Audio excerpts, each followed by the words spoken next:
comenzás. Todo tuyo. Bien.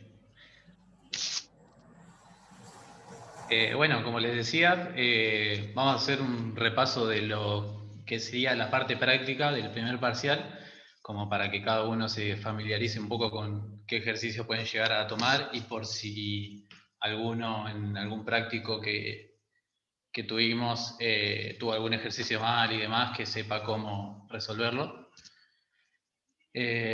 Vamos a arrancar con la tasa de variación porcentual, que si no me equivoco apareció primero en el TP2, que bueno, básicamente es una tasa que, valga la redundancia, nos dice cómo varía porcentualmente, por ejemplo, la llegada de turistas en base a un año con respecto a otro, que puede ser el anterior o puede ser algunos más atrás. La fórmula es esta, que ven acá. No sé si ven el puntero. Creo que hay una herramienta para eso.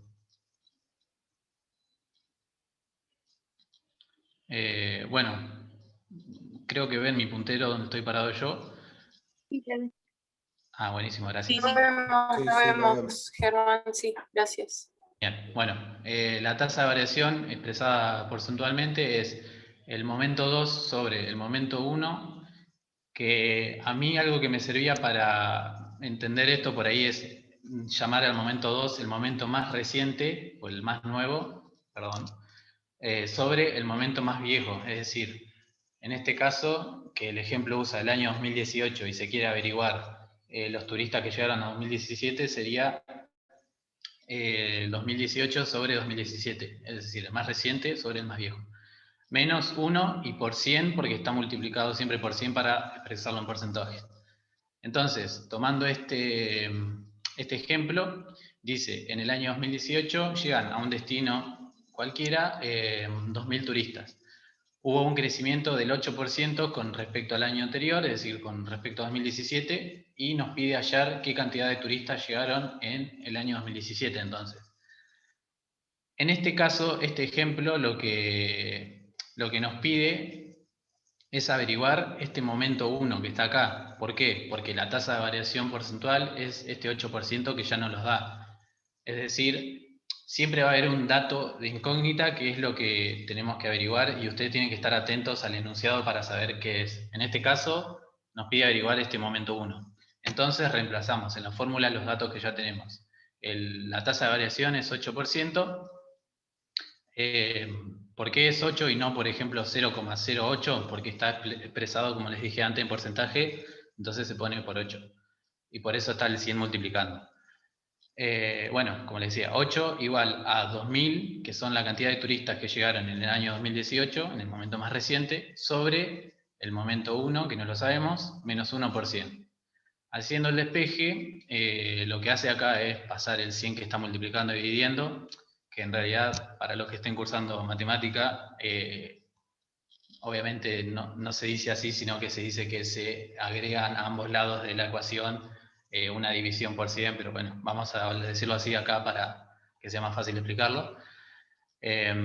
Pasa el 100 dividiendo, queda 0,08, que es lo que les decía hoy. Después lo que hace es pasar el 1 que está restando sumando y queda 1,08 igual a 2.000 sobre el momento 1. Haciendo acá un despeje que pasa el momento 1 para este lado multiplicando y el 1,08 dividiendo, nos queda que en el 2017 llegaron 2.000 sobre 1,08 turistas. Es decir, en 2017 llegaron 1.851 turistas. ¿Qué es lo importante tener en cuenta en este ejercicio? Como les decía antes, ¿qué es la incógnita que nos pide? Porque en otros quizás nos va a dar el momento 1 y el momento 2 y tenemos que sacar la tasa de variación, que ese sería un poquito más fácil. O nos puede dar el momento 1 y la tasa de variación y nos va a pedir sacar el momento 2.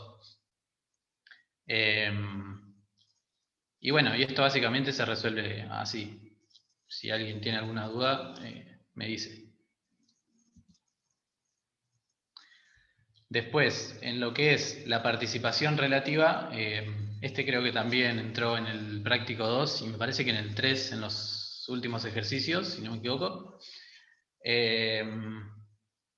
Bueno, el ejemplo que da es un país que se divide en 4 regiones, que en este caso vendría a ser el espacio muestral, el universo, si lo quieren comparar más con la matemática, en donde en ese país llegaron 3.200 turistas en total. Y nos da la cantidad de turistas que llegaron por región, en la 1.200, en la 2.500, en la 3.900 y en la 4.600. Acá para sacar la participación, que no es nada más ni nada menos que la cuota de mercado, digamos, que tienen esas regiones en la actividad turística en el país, es hacer una regla de 3 simples que se plantea de la siguiente manera. Si el total, que son 3.200 del país, es el 100%, ¿cuánto implica 1.200 de turistas? Entonces, hacemos la división 1.200 sobre 3.200, lo multiplicamos por 100 para que nos dé porcentualmente y nos da que la región 1 tiene un 37,50 de participación, digamos, en la cuota de mercado de ese país en cuanto a turismo. ¿Por qué es importante analizar esto? Por ejemplo, porque si ustedes, no sé, les dan, por ejemplo, tienen la tarea de distribuir un presupuesto en un país y necesitan saber qué región es la que más, la que más factura, digamos, turísticamente o la que más turistas atrae, ustedes haciendo esto pueden ver que la región 1 es mucho más importante, podríamos decir así a priori, o tiene más atractivos porque tiene más llegadas de turistas y por ende podrían elegir invertir, digamos, en esa región o, dependiendo de la decisión, podrían invertir en otras regiones para incrementar un poco su cuota de mercado. Eso depende del ejercicio. Pero es importante que entiendan para qué se saca la participación relativa. Bueno, y después agregué este gráfico de torta que es como para, es lo que le decía hoy, como para verlo por ahí gráficamente ayuda un poco mejor. Está representado, digamos, dentro de lo que es el total, el país sería la torta, y cada región es cada pedacito, donde vemos que la región 1 es la que más aporta, digamos, o mejor dicho, la que más turistas recibe, ¿no? Con 1.200, que implica un 37,5% del total. Germán. Abajo, Germán. Germán estaba en porcentaje y nosotros teníamos que sacar los turistas que llegaban a Chile y... Claro, bueno, ahí estaría al revés. La Sí, regla estaría al revés, sí, era regla habría de que tres despejar y averiguar, digamos, qué cantidad de turistas implica ese porcentaje claro. de cuota de mercado, digamos. Sí. Eduardo, ¿me ibas a decir algo? Pasalo, para hacer un comentario, pasá a la primera pantalla, por favor, a la de tasa de variación porcentual. Fíjense, a ver, más allá de la cuenta, ustedes tomen en cuenta lo siguiente. Calculan que el crecimiento fue el 8% o el dato que sea, pero la pregunta es, si el turismo está creciendo digamos, el mundo, la actividad económica está creciendo al 3%, y el mundo y el turismo está creciendo al 8%. Entonces, obviamente ustedes no lo saben eso, tienen que calcularlo. Pero el punto es para ver qué está ocurriendo, cómo está respondiendo, y cuando después lo relacionemos con las elasticidades, también tiene, digamos, una directa relación, porque si la tasa de variación proporcional de lo que sea lo que muestra es la reacción ante cualquier situación, es decir, cómo va creciendo, cómo se va presentando y desarrollando la actividad, las ventas, la incorporación de pasajeros, el movimiento. Entonces, ¿por qué es importante? Bueno, porque me sirve para comparar. Y entonces ustedes pueden ver qué es lo que está creciendo más rápido. Entonces los datos están sueltos y hay que calcularlo. ¿Qué es lo que está creciendo más rápido? El turismo en Asia, el turismo en Europa, porque esto va enganchado con la segunda pantalla y que tiene que ver con la participación relativa. Si ustedes recordarán, pasando por favor a la segunda pantalla, si ustedes recordarán en clase, en la primera unidad, nosotros veíamos, entre otras cosas, la composición que tenía el turismo en los años 50, la composición que tuvo a lo largo del tiempo, y entonces decíamos que en los años 50 los 10 principales destinos explicaban algo así como el 70% del turismo. Y después venían, o los 5 primeros explicaban el 70% o mayor parte. Y cuando llegábamos a la actualidad veíamos que los 5 primeros destinos solo explicaban un 30% y que el grueso del turismo estaba asociado a esa diversificación que se había producido a lo largo del tiempo. Entonces ahí, para aplicar, estaban usando este concepto, esto de la participación relativa, para ver cómo se dividía el turismo de los años 50, quiénes eran los países, cómo participaban, frente al año 2000, al siglo XXI, cómo se había diversificado. Bueno, ese es un planteo importante para entender el uso del concepto de participación relativa. Hay otra mirada que podría surgir, que es la siguiente. Piensen ustedes que les dicen que la región 2 aumentó el 20% la llegada de turistas. Y entonces aumentó el 20% y ustedes le dicen, bueno, calcule cuánto representa esto, punto 1, ya sabemos que es el 20%, y punto 2, recalcule cómo es digamos, cómo se reparte el mercado a partir de este crecimiento. Entonces, lo primero que tengo que ver es que el 20% de 500, en este caso los pasajeros, es 100, entonces yo ya sé que tengo la región 2 que va a ser 600 pasajeros, en el total voy a tener 3.200 más 100, 3.300. Entonces voy a tener que recalcular para ver el cambio de la participación relativa de cada uno de los pasajeros. Esta es una mirada.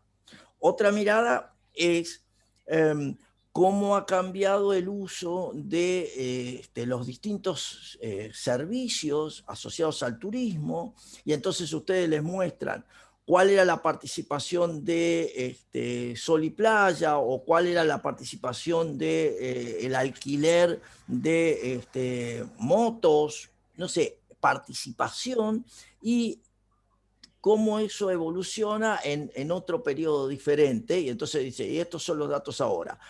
Hay más, hay menos, la participación relativa subió, bajó.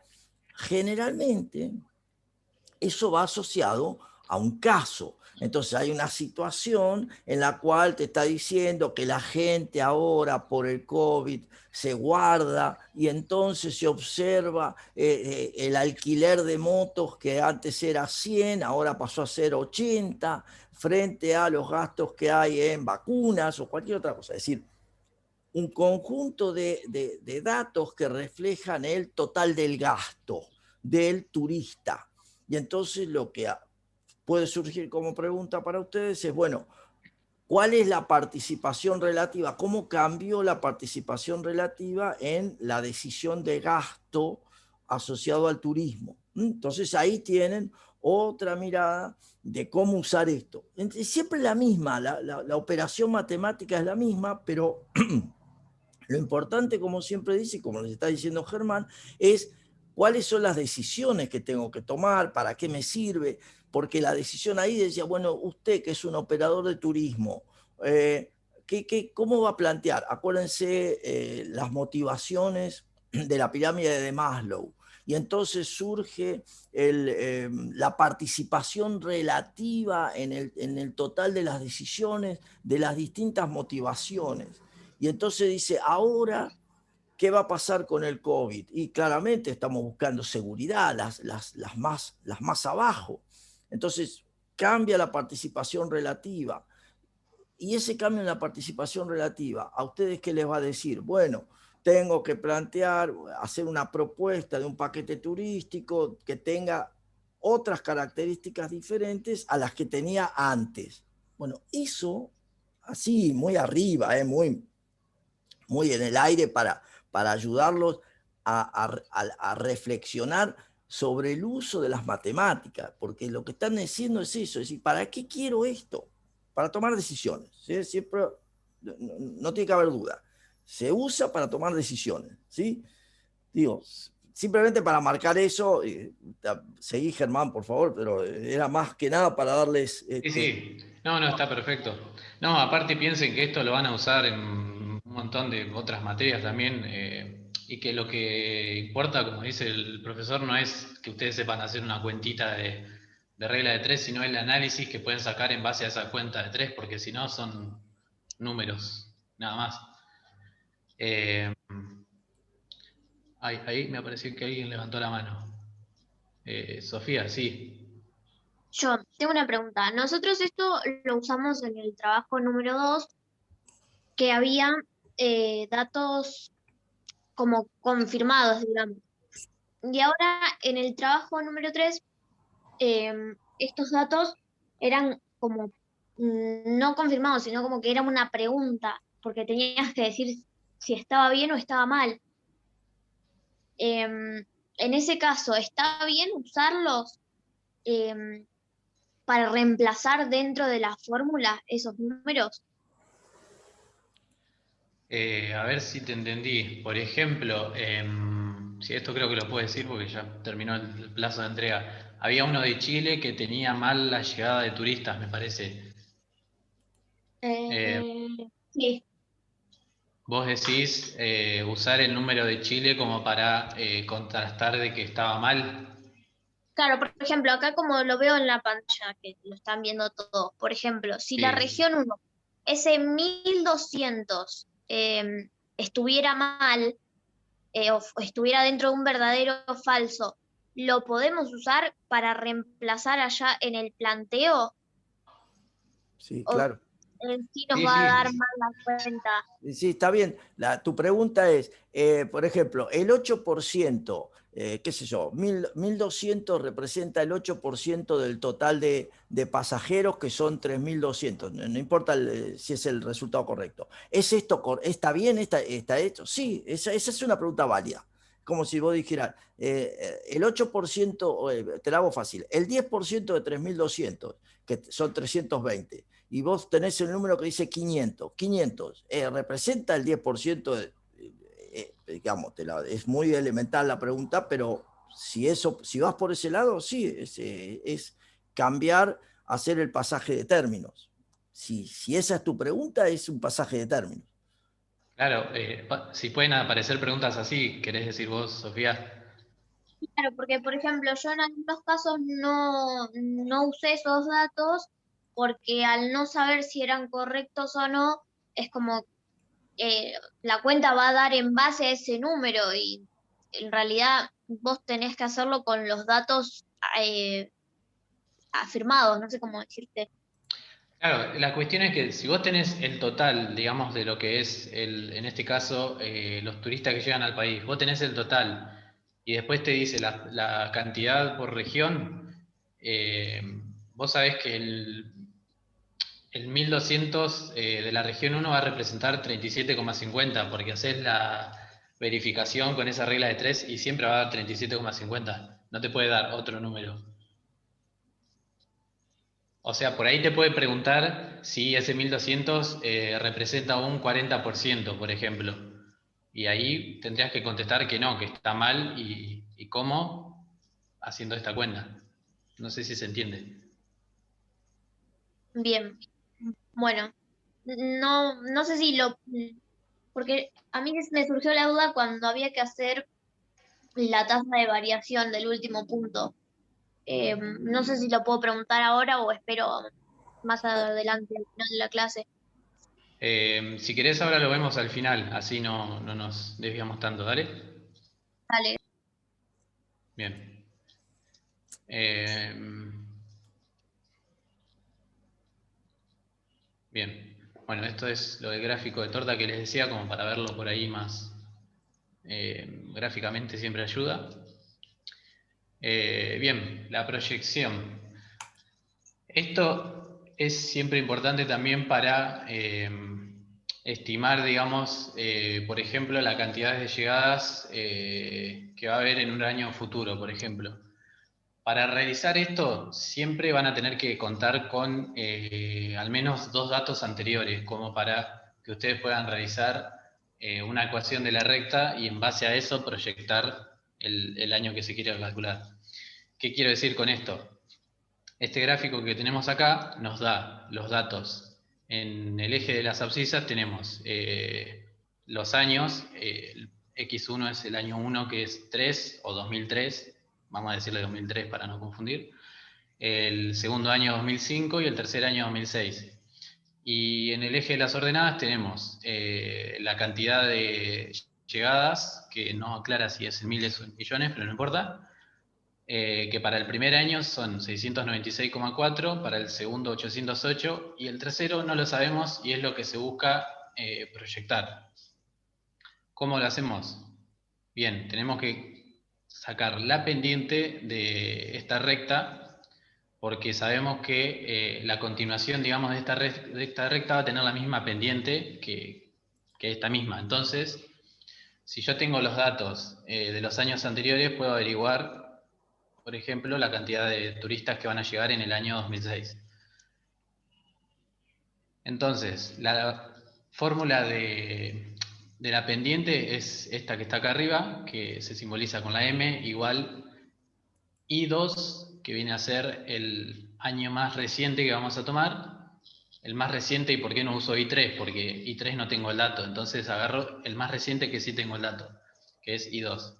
Menos I1, que es el año anterior, o más viejo en realidad, porque en realidad el anterior sería 2004, que no está, sobre, perdón, I2 es la cantidad de turistas del año 2, menos I1, que es la cantidad de turistas del año 1, sobre el año más reciente, sobre menos el año más viejo.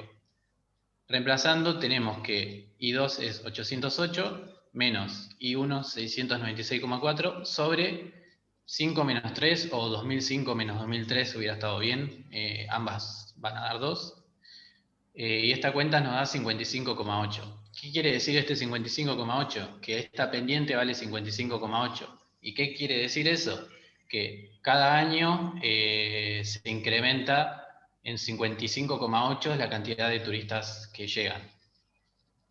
Entonces, en base a esto, nosotros ya podríamos sacar, ya podríamos proyectar, mejor dicho, cuántos turistas van a llegar en el año 3, que vendría a ser 2006. Básicamente lo que podríamos hacer es, al año 2, que sería 2005, que es 808, es sumarle esta pendiente, pero les voy a explicar cómo se llega a eso. Una vez que averiguamos esa pendiente, ahora sí podemos usar lo que viene siendo los datos de I3 y X3. ¿Por qué? Porque ya tenemos esta incógnita resuelta.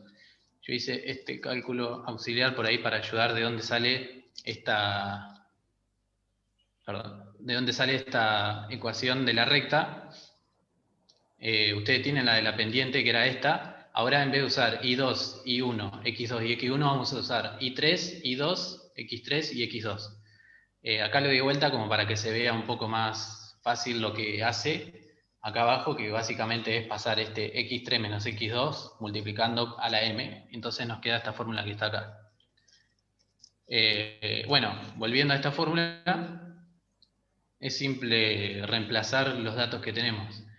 Tenemos que X3 y X2 son 2006 y 2005, o 6 y 5, eso pueden usar cualquiera de los dos.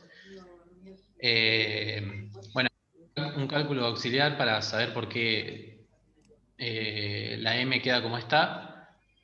6 menos 5 es 1, entonces M multiplicado por 1 queda M, eso queda igual. Entonces, acá simplemente lo que se hace es reemplazar la M por 55,8. Acá adelanta un paso y pasa el I2 que está restando, lo pasa sumando, y el I2 teníamos que vale 808.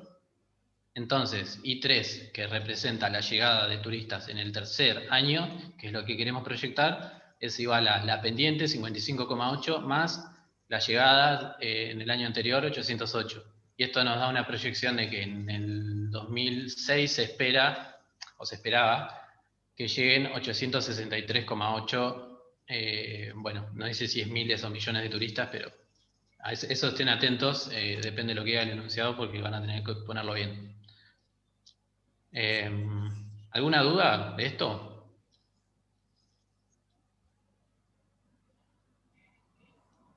Por ahora no.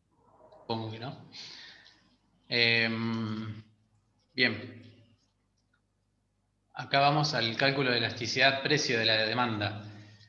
Que, bueno, como habrán visto en las clases con el profesor, básicamente lo que nos muestra es la sensibilidad, digamos, del cambio de la cantidad que se demanda de un destino, de un bien o de un servicio, cuando yo modifico el precio porcentualmente, siempre hablando, ¿no? Es decir, la variación, el cambio porcentual, como dice acá, en la cantidad demandada, cuando hay un cambio porcentual en el precio. Que se representa de esta forma como delta porcentaje de Q sobre delta de porcentaje de P.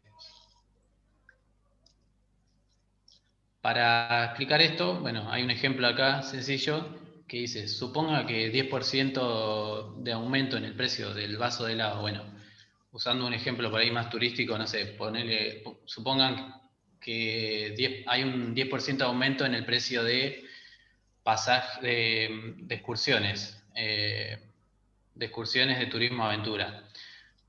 Ocasiona que la cantidad demandada del mismo, es decir, la cantidad que se compra del mismo, cae un 20%.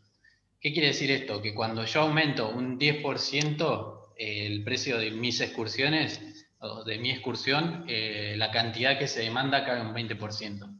Entonces, la elasticidad queda expresada de esta manera. La variación porcentual en la cantidad sobre la variación porcentual del precio, es decir, lo que varió la cantidad expresada en porcentaje, que es un 20%, sobre la cantidad que yo varié el precio, que es un 10%. Y esto nos da 20 sobre 10, 2. En este caso estamos hablando de un bien elástico, y cuando hablamos de bienes elásticos en turismo, como habrán visto en la teoría, estamos hablando de bienes que son sustitutos. ¿Qué quiere decir esto? Que si yo aumento el precio de mi excursión, o del vaso de helado, como lo quieran ver, si yo aumento el precio de mi excursión un 10%, la cantidad de gente que va a venir a comprarme esa excursión va a caer 20%.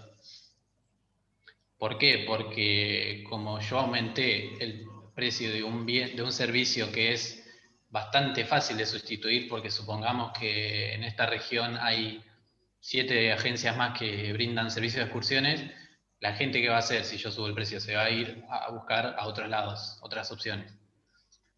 Bueno, en este ejemplo la elasticidad es 2 y refleja el hecho de que el cambio en la cantidad demandada es proporcionalmente 2 veces más grande que el cambio en el precio.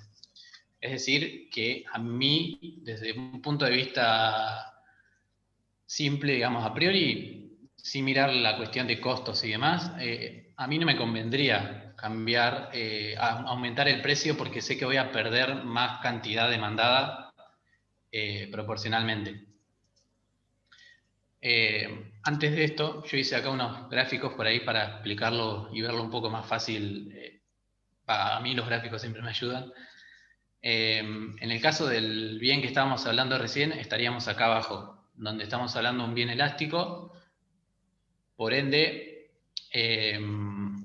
la pendiente es esta que está acá marcada en rojo, y partiendo de un precio inicial 0 con una cantidad demandada Q0, quiere decir que yo a este precio de acá voy a vender toda esta cantidad.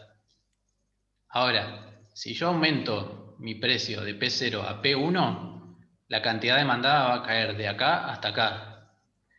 ¿Esto por qué es importante? Si yo lo veo gráficamente, ustedes saben que precio por cantidad me da la utilidad, me da los ingresos totales que tengo yo como oferente, en este caso de excursiones, ¿no?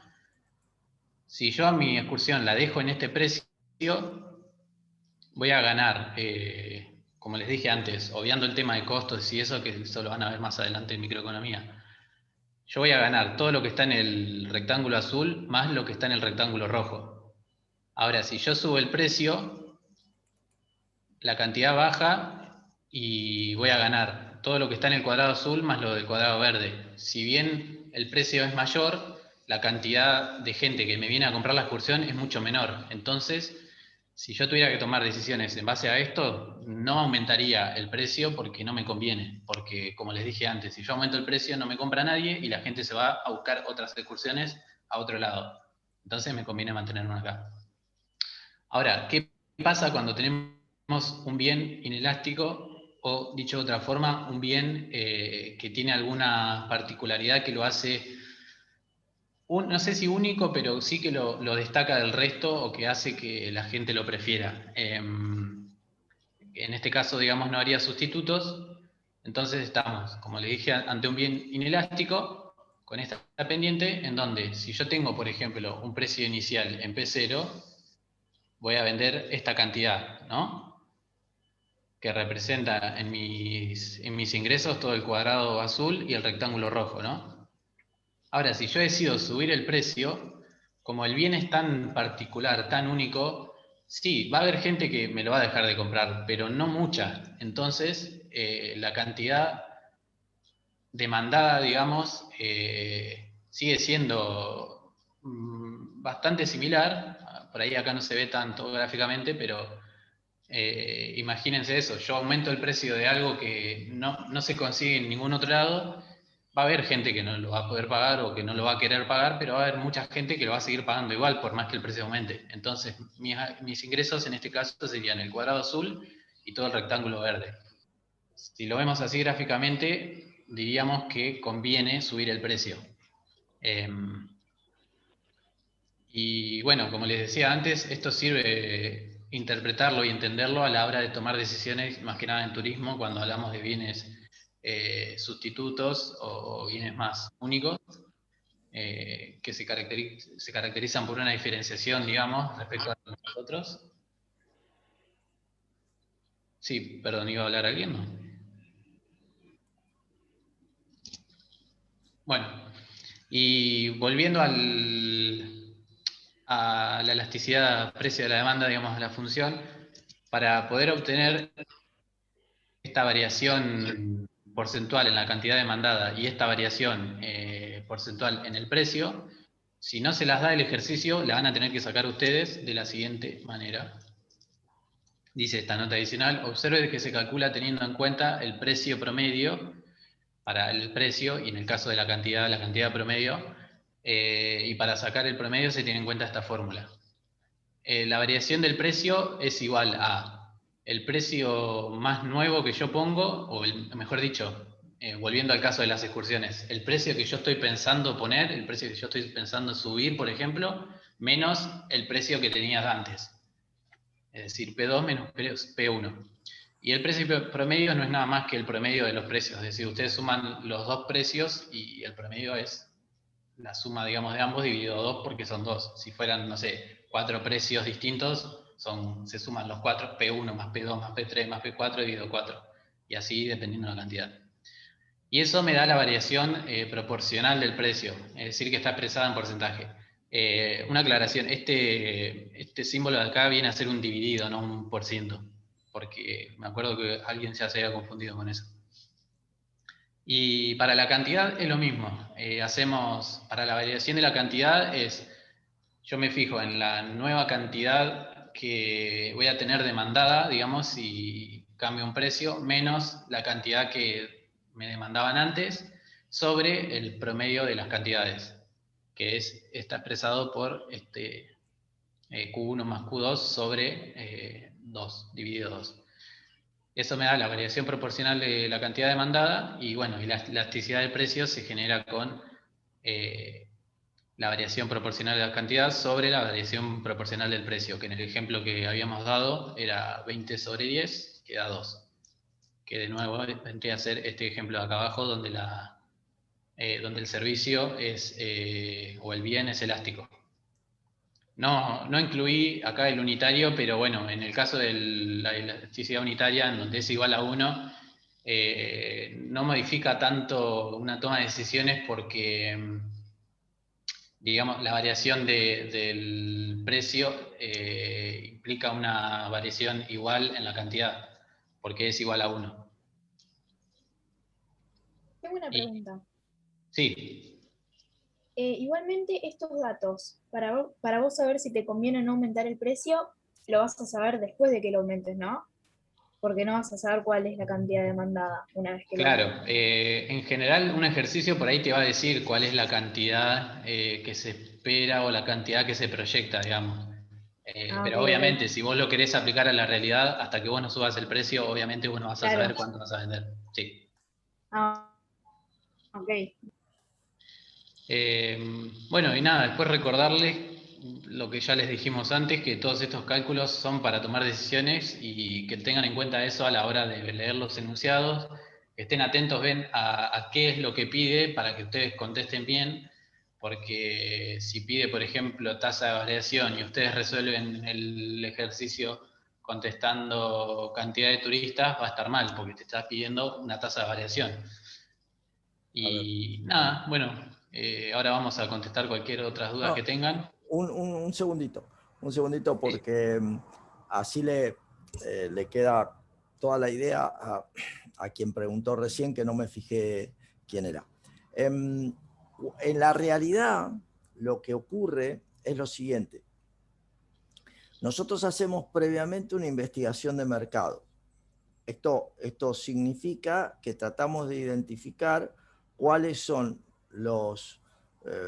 la manera en que reacciona la población determinada para un viaje, para un tipo de turismo. Entonces, eso significa que cuando haces esa investigación de mercado, estás identificando la función de demanda. Y concretamente estás identificando la manera en que reacciona la cantidad demandada de noches de hotel o de entradas del museo ante un cambio en el precio de la entrada del museo. Un ejemplo concreto, hace unos cuantos años dirigí una investigación dentro de la facultad con el Museo de la Plata. Y esa investigación era para identificar cuál era el perfil de los asistentes al museo, los excursionistas, cuáles eran las alternativas que tenían en función de lo que conversaban recién con Germán. Entonces, grado de sustitución, porque entre otras cosas lo que tratábamos de ver era establecer los indicadores del museo, las posibilidades de que tenía de subir o no la entrada del museo, entre otras cosas, y algunos condicionantes más. Entonces, ese es un hecho concreto, es una investigación que llevé adelante con alumnos de la facultad y demás. La pregunta va a ser, bueno, ¿me conviene subir la entrada del museo? ¿Sí o no? Para poder identificar si me conviene o ¿Cortó o soy? Se cortó. no. No escucho, no sé si... Ah.